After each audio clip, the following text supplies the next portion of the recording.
सबसे पहले तो जो बड़ी खबर है वो ये है कि ईरान ने अब जवाबी कार्रवाई की है अमरीकी अड्डे पे। अमेरिका ने 2 मरतबा और बाज़ रिपोर्टों के मुताबिक 3 मरतबा ईरान की जो बंदर अब्बास का इलाका है, बंदरगाह वहां पे अटैक किया, जिसे जनूबी ईरान भी कहते हैं। ईरान ने बार बार वार्निंग दी और उसके बाद फिर ईरान ने एक जवाबी हमला किया है। ईरान का जवाबी हमला कुवैत में किया गया। ईरान ने दावा किया कि कुवैत में वो अमरीकी बेस है जिसे इस्तेमाल किया गया ईरान पर अटैक के लिए या बंदर अब्बास के इलाके में अटैक के लिए, तो हमने वापस अटैक उसी बेस के ऊपर किया है। अलैहिस्सलाम वहां पे एक एयर बेस है, ज्यादा इम्कानात ये है कि शायद उसके ऊपर ईरान ने कोशिश किया अटैक करने की। अमेरिका का मौक़िफ़ कुछ और है, ईरान का मौक़िफ़ कुछ और है। ईरान ने कहा जी हमने जो हमला किया वो कामयाब हुआ और उसमें हमने नुकसान पहुंचाया, जबकि अमेरिका का मौक़िफ़ ये है कि हमने ईरान को नुकसान पहुंचाया और ईरान की जानिब से 1 मिसाइल और 5 ड्रोन जो दागे गए उन सबको फिजा में तबाह कर दिया गया। ये सेंटकॉम का ये मौक़िफ़ आया।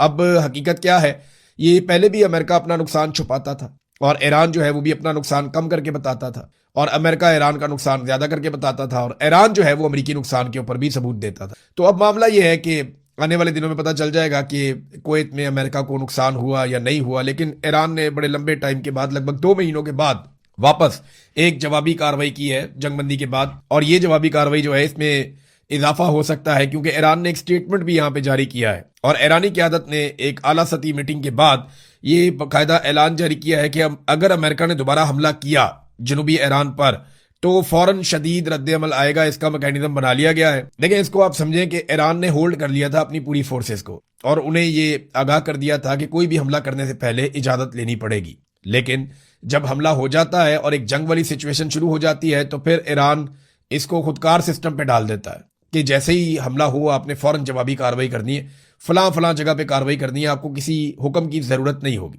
फिर ईरान में ये प्रॉब्लम भी है कि उनकी क्यादत को निशाना बनाया जाता है, चाहे वो फौजी क्यादत हो, चाहे सियासी क्यादत हो, चाहे मजहबी क्यादत हो, तो निशाना बनाया जाता। तो वो करते ये हैं कि वो अपने 2-2, 3-3, 4-4 बंदे नॉमिनेट कर देते हैं कि अगर मैं शहीद हो गया तो ये आ जाएगा, इसके बाद ये आ जाएगा, इसके बाद ये आ जाएगा। तो वो सिस्टम को जो है वो ऑटोमेटिक कर देते हैं, एक ऐसे निज़ाम को बना देते हैं जिसमें गुंजाइश नहीं रहती उनके दुश्मन के पास कि वो किसी तरह से फौरी तौर पे मामले को कंट्रोल करे। तो अब ईरान शायद उसी मुकाम पे पहुंच गया और उनकी क़यादत ने यह फैसला किया है कि अगर अमेरिका ने अब दोबारा जनूबी ईरान के ऊपर अटैक किया तो फौरन शदीद रद्द-ए-अमल आएगा। उधर डोनाल्ड ट्रंप को इस बात पे गुस्सा है कि वो निकालना चाह रहे हैं अपने करीबी टैंकर्स को, ऑयल टैंकर्स को, अपने दोस्तों के ऑयल टैंकर्स को स्कॉट करके, और ये साबित करना चाह रहे हैं कि अमरीकी निगरानी में यहां से टैंकर्स निकल सकते हैं। अब अमेरिकन मीडिया रिपोर्ट कर रहा है कि ट्रंप इस बात पे बहुत गुस्से में है कि चाइना के जो ऑयल टैंकर्स हैं वो बगैर किसी स्कॉट के, यानी कोई सिक्योरिटी ना उनके आगे ना उनके पीछे, कोई बैरी जहाज या एयरक्राफ्ट उनको जो है स्कॉट नहीं कर रहे होते, वो अपना झंडा लगाते हैं। चीन के ऑयल टैंकर्स वो पहले आबनाए हुरमत में से गुजरते हैं, ईरानी उन्हें सलाम करते हैं, उसके बाद वो अमरीकी नाकाबंदी में से गुजरते हैं, अमरीकी उन्हें सलाम करते हैं और वो चले जाते हैं अपना तेल लेकर अपनी सरजमीन पे। इस वक्त तो सिचुएशन ये है। इससे डोनाल्ड ट्रंप को तकलीफ उस वक्त हुई जब अमेरिका ने कोशिश की कि स्कॉट करके कुछ कंटेनर्स को निकाला जाए आबनाए हुरमत में से ताकत के बलबूते पर। जब उन्होंने ये करने की कोशिश की तो ईरान ने उनको रोकने के लिए ताकत का इस्तेमाल किया और फिर इन्हें पीछे हटना पड़ा। तो इस बात पे भी डोनाल्ड ट्रंप को बहुत तकलीफ है और वो बहुत गुस्से में है कि जनाब ये बगैर सिक्योरिटी के चाइना यहां से जा रहा है, हम सिक्योरिटी फराहम करने के बावजूद यहां से ऑयल टैंकर्स को नहीं गुजार पा रहे। देखिए, इसमें 2 बड़ी वजूहात हैं कि अमेरिका यहां से स्कॉट करने के बावजूद, सिक्योरिटी देने के बावजूद, हथियारों से लैस जंगी जहाजों को लाने के बावजूद यहां से क्यों नहीं गुजर पा रहा। वजह यह है कि ये आबनाए हुरमत स्ट्रेटेजिकली ऐसे मुकाम पर बनी हुई है कि यहां से जो मकामी लोग हैं उनकी मर्जी के बगैर गुजरना मुश्किल है, क्योंकि ये बहुत पतली हो जाती है इस जगह पे आके। एक तरफ ओमान है, एक तरफ ईरान है, और ईरान ने अपनी फौज और अपनी कुव्वत वहां पे इकट्ठी की हुई है, चाहे वो नेवी है, चाहे वो थोड़ी बहुत उनकी एयरफोर्स है या उनके मिसाइल और ड्रोन्स हैं, वो उसकी निगरानी करते हैं। फिर समंदर में ईरान के पास कुछ ऐसे हथियार हैं जिनका तोड़ भी नहीं है। फिर उसने बारूदी सुरंगें भी बिछा दी हैं पानी के अंदर, उसका सिर्फ ईरान को पता है कि वो कहां पे हैं या नहीं। तो ये जो आबनाए हुरमज जो पहले ही बहुत बारीक है उसको और बारीक कर दिया वहां पे जगह जगह पे ईरान ने बारूदी सुरंगें पानी के अंदर बिछाने के बाद। तो अब एक बिल्कुल पतली सी एक राहदारी है जहां से गुजरना होता है बैरी जहाजों ने, जो ईरान ने रास्ता दिया हुआ है। अब वहां आप बड़े आराम से फायरिंग कर सकते हैं, शेलिंग कर सकते हैं, इवन मार्टर फायर कर सकते हैं। तो अमेरिका के लिए बहुत मुश्किल है कि ऐसे टैंकर्स को वहां से लेकर चले जाएं जिनके अंदर तेल भरा हुआ है, क्योंकि वो तो पहले ही खतरे में होते हैं और ईरान वहां पे हथियार लेकर बैठा हुआ है। तो नंबर 1, जो स्ट्रेटेजिकली जिस जगह पे ये आबनाए हुरमुज है, ये ईरान के लिए एक ऐसा पॉइंट है जहां पे उसकी बालादस्ती है, और अमेरिका के लिए एक ऐसा पॉइंट है जहां पे वो वीक है। दूसरा, अमेरिका जो और अमेरिकन फौजी जो है वो हजारों मील दूर से आए हुए हैं, जबकि ईरानी फौजी यहीं पे रहने वाले हैं, मकामी हैं। उन्हें हथियारों की सप्लाई भी बड़े आराम से हो जाती है, उन्हें नए फौजी भी बड़े आराम से मिल जाते हैं, उन्होंने पीछे बहुत दूर जाना भी नहीं है, उन्हें रेस्क्यू भी बड़े आराम से किया जा सकता है, उनके अस्पताल भी करीब है। तो बहुत सारी चीजें जिनमें ईरान को एज हासिल है, अमेरिका को नहीं है। तो ये वो वजूहात है कि ईरान बड़े आराम से, और बहुत सारे जितने भी जंगी माहिरीन हैं आलमी सतह पे, वो बार बार कहते रहे कि ईरान ने वो चीज पकड़ ली है जिसे ताकत के बलबूते पे आप खाली नहीं करवा पाएंगे। वो पूरा एक मुल्क है, वहां लगभग 9-10 करोड़ लोग रहते हैं और उनमें से बेशतर लोग लड़ने के लिए तैयार हैं, लोगों ने अपने नाम भी लिखवा दिए थे। तो ये एक बड़ा पंगा है अमेरिका के लिए। अब अमेरिका के पास एक और रास्ता ये है कि ओमान बहुत ज्यादा कॉपरेशन करे, क्योंकि देखिए आपने हुर्मुज के इस तरफ अगर नीचे वाली साइड पे ईरान है तो ऊपर वाली साइड पे उसके ओमान भी है। ओमान को डोनाल्ड ट्रंप ने धमकी लगा दी, अल्फाज बड़े नामुनासिब हैं, तो अरब ममालिक को वैसे इसका नोटिस लेना चाहिए। काबीना का इजलास हो रहा था, वहां पे डोनाल्ड ट्रंप ने जो अल्फाज इस्तेमाल किए वो ये है कि अगर आपने हुर्मुज के मामले पर वो सही रवैया नहीं अपनाते तो उसे हम तबाह कर देंगे ओमान को। ओमान के बारे में उन्होंने कहा। हालांकि ओमान अमेरिका का इत्तहादी है, लेकिन ओमान ने अकलमंदी ये की कि उसने बगैर मंतक के लड़ी जाने वाली इस लड़ाई का हिस्सा बनना जरूरी नहीं समझा। उसको लगा ये गैर जरूरी लड़ाई है, वो इसका हिस्सा नहीं बना, और उसने अमेरिका को वो फैसिलिटीज नहीं दी जो कुछ और ममालिक ने दे दी। उन्होंने उसके नताइज भी भुगते। तो ओमान क्योंकि बहुत करीब है ईरान के, उसे बहुत नुकसान हो सकता था, तो उसने अपने आप को बचाया इस सारी गैर जरूरी लड़ाई से। अब अमेरिका को गुस्सा आ रहा है कि ये हमारे लिए क्यों नहीं लड़ता, या ये हमारे लिए कुर्बानी क्यों नहीं दे रहा, या ये हमें सपोर्ट क्यों नहीं कर रहा। ओमान जो है वो सुलह के अंदर किरदार अदा करने को तैयार है, लड़ाई के अंदर किरदार अदा करने को तैयार नहीं है। नाजरीन, आज़ाद कश्मीर से खबर है और वो ये है कि शौकत नवाज मीर साहब को गिरफ्तार कर लिया गया। जो चंद मेन लोग हैं जॉइंट अवामी एक्शन कमेटी के, और जो लोग मीडिया पे भी सबसे ज़्यादा आते रहे, या जिन्हें आप फेस कहते हैं जॉइंट अवामी एक्शन कमेटी का, उनमें से एक शौकत नवाज मीर साहब हैं। इनकी मुजफ्फराबाद में किताबों की एक दुकान है और इनको बतौर लीडर आगे लाया गया था अवाम की जानिब से, और ये अवाम के मुतालबात के हक में डटे हुए थे। शौकत नवाज मीर साहब जो है वो मुजफ्फराबाद में कहीं पे रूपोश थे। जब छापे मारे जा रहे थे, इनको गिरफ्तार करने की कोशिश की जा रही थी, तो रावला कोर्ट के अंदर जो इस वक्त एहतजाज चल रहा है, वहां पे जॉइंट अवामी एक्शन कमेटी के ओहदेदारान ने शौकत नवाज मीर साहब से दरखास्त की कि जनाब आप पहुंचें और रावला कोर्ट में आए। यहाँ पे अवाम जो है वो आपका इंतजार कर रही है ताकि यहाँ से हम कोई लायामल बनाए और आगे की तरफ अगर मार्च करना है या आगे बढ़ना है तो वो कार्रवाई की जाए। अब शौकत नवाज मीर साहब जो हैं वो जहाँ पे छुपे हुए थे वहां से निकले और फिर उन्होंने रावला कोर्ट की तरफ बढ़ना शुरू किया। अब ये अलग अलग रस्तों से आ रहे थे, कुछ खुफिया उनको जाना पड़ रहा था। फिर रास्ते में उन्होंने एक जगह के ऊपर, क्योंकि जगह जगह नाके लगे हुए आप जानते हैं, और दूसरी बात यह है कि ये खबर भी बाहर आ गई थी कि शौकत नवाज मीर साहब को रावला कोर्ट में बुलाया गया और वो वहां पहुंचेंगे, तो सिक्योरिटी फोर्सेज भी मुतहर्रिक हो गई थी। तो शौकत नवाज मीर साहब जो हैं वो जा रहे थे, रास्ते में उन्होंने पहले एक घर में पनाह लिए, वहां पे छापा पड़ा। फिर बताया जाता है कि वो एक और घर में चले गए थे, वहां पे भी छापा पड़ा, और उसके बाद वहां पे वो नहीं मिले तो फिर शौकत नवाज मीर साहब जंगल वाली साइड पे चले गए, जिसको कस कहते हैं वहां की जबान में, या नाला, या वहां से पानी गुजरता है, पीछे एक जंगल है। और वो जो मनाजिर हमने देखे उनकी गिरफ्तारी के, वो बड़े खौफनाक हैं। गिरफ्तारी के वक्त के जो मनाजिर हैं, कुछ लोगों ने वीडियोस बनाई, दूर से बड़ी शदीद फायरिंग हो रही थी, ऐसे लग रहा था जैसे बॉर्डर खुल गया। यानी सिक्योरिटी फोर्सेज की जानिब से इस किस्म की फायरिंग की गई है कि जैसे किसी दुश्मन मुल्क के ऊपर हमला कर दिया गया हो। शेलिंग भी की गई, फायरिंग भी की गई, और अब कंफर्म इतलात नहीं है क्योंकि वो पूरा एरिया सिक्योरिटी फोर्सेज ने घेरा हुआ था।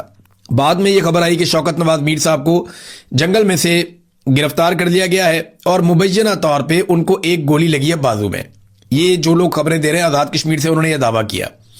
पूरे इलाके का जो है वो इंटरनेट पहले ही बंद है, आपको कोई इंफॉर्मेशन मिलती नहीं है, मोबाइल फोन भी बंद हो जाते हैं, और वहां पे क्रैकडाउन ऑपरेशन हो रहा था शौकत नवाज मीर की गिरफ्तारी के लिए। और जितनी गोली चलाई गई, मैं हैरान हो रहा था वो आवाजें सुनकर कि किस किस्म की फायरिंग हो रही है वहां पे, जैसे कोई बॉर्डर खुल जाए या कोई दुश्मन मुल्क के ऊपर आप अटैक कर दें, इस किस्म के मनाजर थे।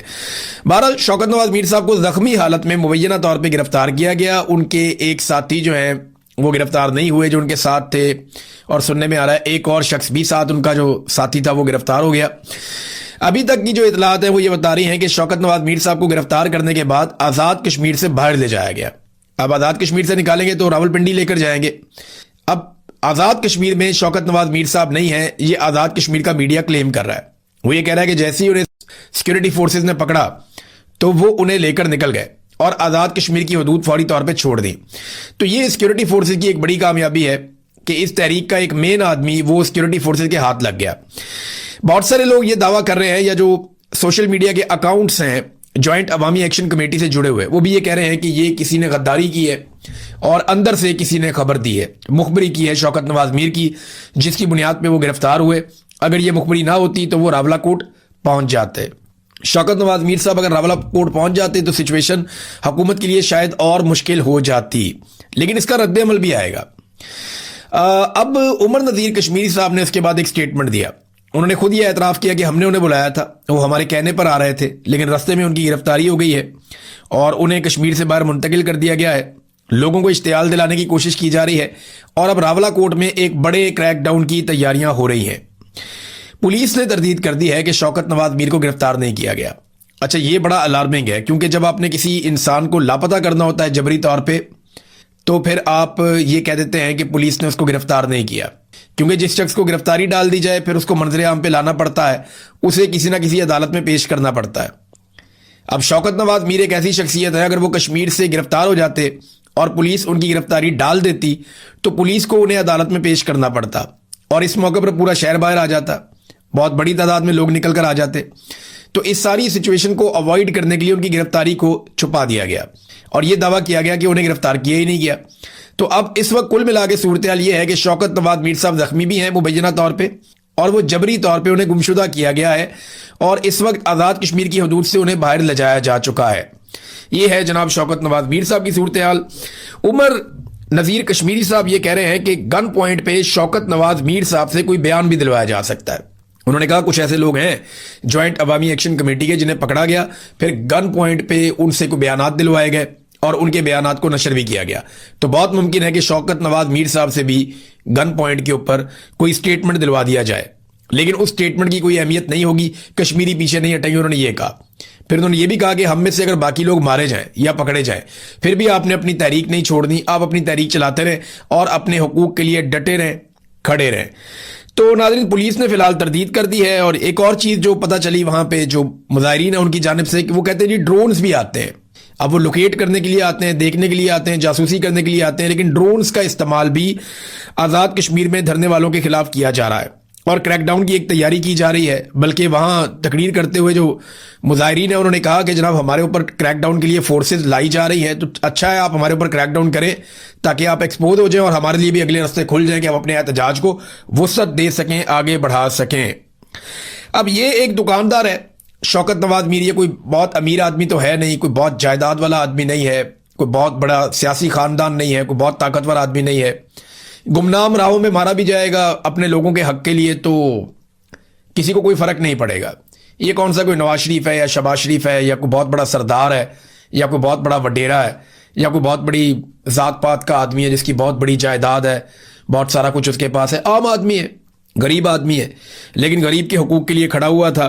तो देखें इसको कैसे निज़ाम निशान इबरत बनाता है, आपको आने वाले दिनों में अभी पता चल जाएगा। ओवरसीज पाकिस्तानी बड़ा शदीद रद्द-ए-अमल दे रहे हैं इस गिरफ्तारी पे और वो बहुत गुस्से में है। लगातार वो हमें राब्ते कर रहे हैं, हमें भी इंफॉर्मेशन दे रहे हैं, खुद भी वो इसके बारे में पूछगछ कर रहे हैं और आने वाले दिनों में ये मामला बहुत बढ़ेगा। तो अब कुल मिला के ऐसा दिखाई देता है या तो शौकत नवाज मीर साहब को लंबे अरसे तक जबरी तौर पर लापता रखा जाएगा, जैसा कि रिजवी बरादरान को रखा गया।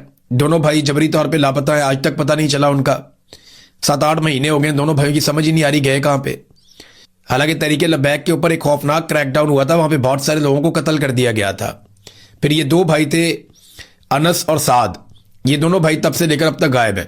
या तो इस तरह गायब कर दिया जाएगा या फिर जो मैंने आपको बताया था कि एस्टेब्लिशमेंट से जिन लोगों की मुलाकात हुई, एस्टेब्लिशमेंट ने, एक ऑफिसर ने उन लोगों को ये कहा कि ये 4 लोग तो अब नहीं बचते, इनके तो ऑर्डर आ गए हैं और इन 4 लोगों को तो मारा जाएगा। एक उनमें मेहरान है, एक उमर नज़ीर है, एक और हैं, एक शौकत नवाज मीर हैं। तो इनके बारे में ये दावा किया गया था कि इनको मार दिया जाएगा। इनके चारों के सरों के ऊपर जो है वो 1-1 करोड़ रुपए का इनाम भी रखा गया है। तो अब देखना ये कि क्या किया जाता है। शौकत नवाज मीर साहब फिलहाल तो वो उनकी ज़िंदगी जो है उन लोगों के हाथ में है जिन्होंने उन्हें पकड़ लिया, अब उन्होंने फैसला कर